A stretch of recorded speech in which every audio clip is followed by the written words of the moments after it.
আমরা অনেকেই বিভিন্ন জেলা সম্পর্কে জানতে আগ্রহ দেখাই। এছাড়া অনেকের মনে প্রশ্ন জাগতে পারে যে টাঙ্গাইল জেলা কিসের জন্য বিখ্যাত। তাই আপনি এই ভিডিওর মাধ্যমে জানতে পারবেন টাঙ্গাইল জেলা কিসের জন্য বিখ্যাত। টাঙ্গাইল জেলা বাংলাদেশের ১৯তম জেলা। এই জেলার ভূখণ্ডটি ছিল নাসিরাবাদ জেলার অর্থাৎ ময়মনসিংহ জেলার অন্তর্গত।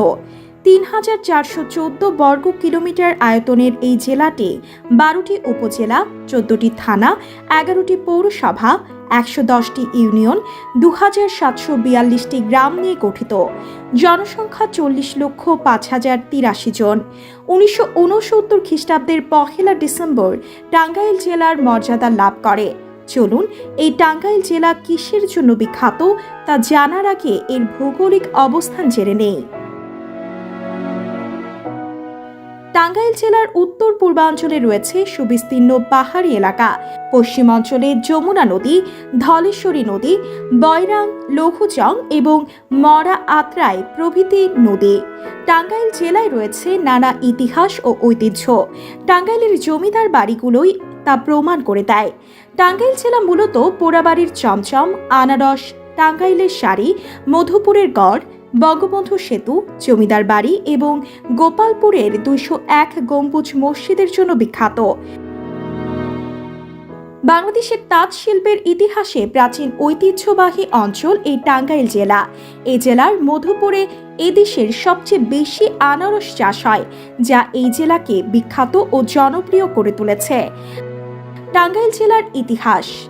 টাঙ্গাইল জেলার উত্তরে জামালপুর ও ময়মনসিংহ জেলা, পূর্বে ময়মনসিংহ ও গাজীপুর জেলা, দক্ষিণে ঢাকা ও মানিকগঞ্জ জেলা, পশ্চিমে যমুনা নদী ও সিরাজগঞ্জ জেলা অবস্থিত। আমরা ইতোমধ্যে জেনে ফেলেছি টাঙ্গাইল কিসের জন্য বিখ্যাত। আরও বিস্তারিতভাবে বলতে গেলে কুটির শিল্প ও লোকশিল্পের কথা না বললেই নয়। টাঙ্গাইলের তাঁত শিল্প আমাদের দেশীয় সংস্কৃতি ও ঐতিহ্যের ধারকও বটে। দেশের অন্যতম লোকশিল্প ও কুটির শিল্প হিসাবে খ্যাতি বিশ্বজুড়ে। টাঙ্গাইলের দর্শনীয় স্থানসমূহ। টাঙ্গাইলে রয়েছে অনেক প্রত্নতাত্ত্বিক নিদর্শন। বিভিন্ন সময়ে এই অঞ্চল বিভিন্ন জমিদাররা এই অঞ্চলকে শাসন করেছে। টাঙ্গাইলের দর্শনীয় স্থানের সম্পর্কে বলতে গেলে প্রথমেই বলতে হয় টাঙ্গাইলের জমিদার বাড়ির কথা।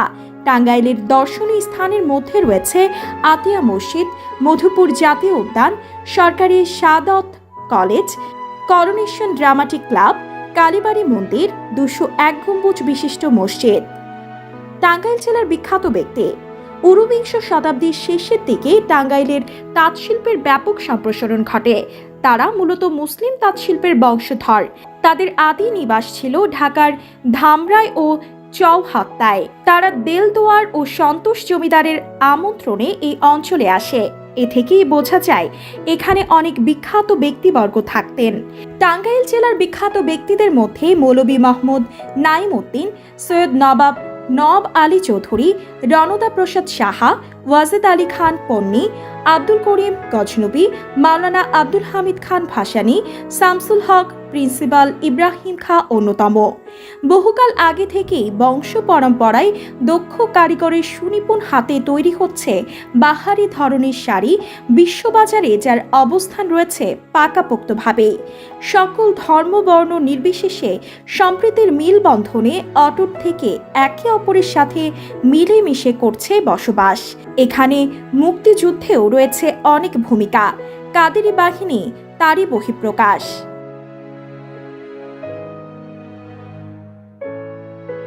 প্রিয় দর্শক, আজকের মতো এ পর্যন্ত। সবার আগে সকল খবর পেতে ভিজিট করুন নিউজ টিভি বাংলা ওয়েবসাইট। সেই সাথে চোখ রাখুন নিউজ টিভি বাংলা ফেসবুক পেজে।